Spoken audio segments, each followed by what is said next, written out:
Hi guys, so in today's video I'm going to be teaching you how to make my signature coconut rice recipe. I have trained over 20,000 people with this recipe and it has been a hit every single time. Whatever you've heard about coconut rice, throw it out the window. Watch this video, try this recipe, and you are going to come back and thank me. Let's get cooking. The first thing I'm going to teach you today very quickly is how to make your own homemade coconut milk, and I'm going to show you how to do this two ways. So we have, a regular grater here. I have my coconut that has already been taken out of the shell. Now you want to go, if you don't have a blender but you have access to this, you want to use the tiniest part of the grater and you are going to do this. So when I was growing up, this is actually how we used to prepare the coconuts for the coconut milk. You do this, right? This is what you're going to have. Can you come closer? So you want to repeat this step until you've exhausted the entire coconut that you're making. The quantity of coconut depends on the quantity of rice you're trying to make.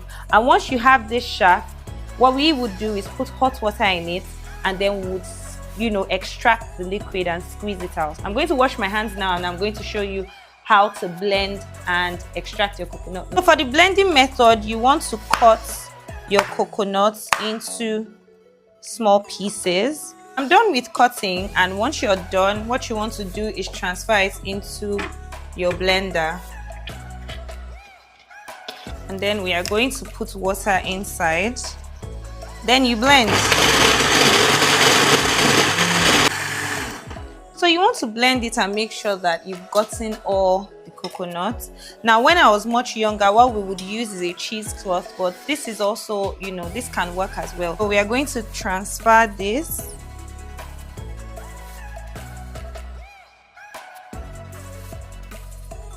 And at this point, my brothers and sisters, I expect you to squeeze this thing like you are squeezing life out of your enemies. You will squeeze it. You will squeeze it.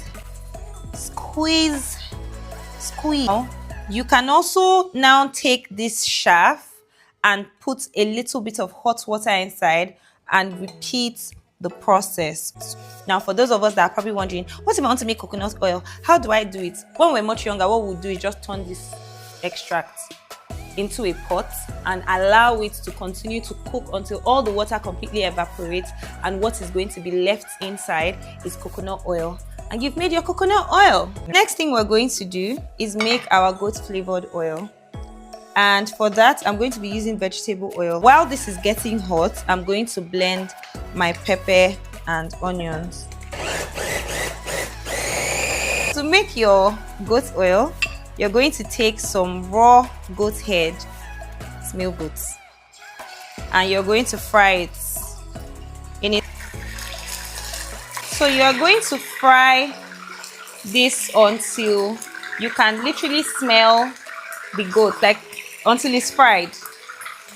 At this point, you'll be able to smell it in your kitchen, okay? Now we have some panla fish. I saw Kitchen Muse was asking why we're putting panla fish inside coconut rice. I'm frying it inside this oil because if I put it in the oil, it adds to the flavor. The absence of it does not mean that your coconut rice is not going to come out tasting great, okay? So it's not compulsory. Meat is fried.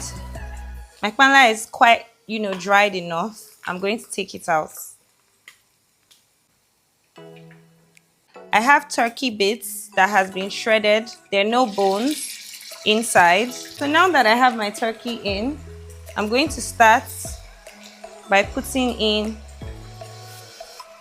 my blended onions.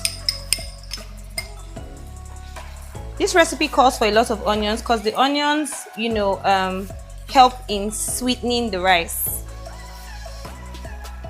Just want to keep stirring it until you can smell the onions. So my onions is going, I'm going to add in my blended pepper. Remember that there was a bit of onions in this. Now the quantity of pepper depends on, your pepper tolerance or your pepper threshold. So if you want this to be very spicy, by all means, feel free to use more, pepper. I'll be using my Gino Asum seasoning cube. Someone is probably wants to ask me, can I cook my turkey separately and just use the stock? Yes, you can. This is going to force the turkey to release its juices and flavors into, this pot. My pepper and my onions, they are frying nicely, and how you will tell is because what you are just seeing on the top is the oil, nothing more. We are going to add our coconut flavor. Now somebody wants to ask me, what is coconut flavor? Where can I get it? You can actually make yours yourself, or you can buy it from any baking section. There is a particular variant that I use, and I've used the same one for the last 5 years. This particular coconut flavor is perfect for cooking. So now that we have that, I'm going to introduce my fish and my goat's meat. They are marrying together. I'm also going to be adding in my washed rice. So I'm using basmati rice, but trust me, you can recreate this recipe with any kind of rice. So the first step I would say to making any kind of rice and ensuring that it doesn't come out soggy is you want to start by not parboiling the rice, okay? Half the rice that is sold, maybe I'll do another video talking about rice, but a lot of this rice has already been parboiled. So when you parboil it and you have not fully grasped, or you're not perfect in cooking rice and you don't understand temperatures and water levels, you might come out with your rice looking soggy. So if you are not sure, when in doubt, wash your rice with hot water and salt and keep washing it till the water runs clear, as opposed to parboiling it first. Now this basmati rice is completely raw. It has been washed, but it has not been parboiled. And if you want to ask me what type of rice is this is Sela rice. So this is golden Sela basmati rice.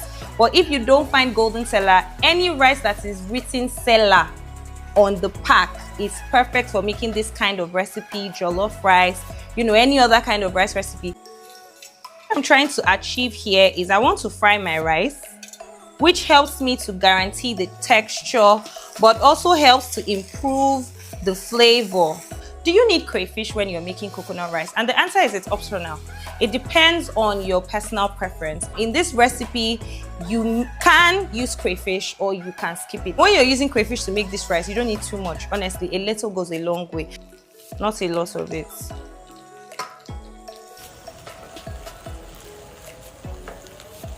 So I'm done with my frying. I'm now going to proceed to add my coconut milk.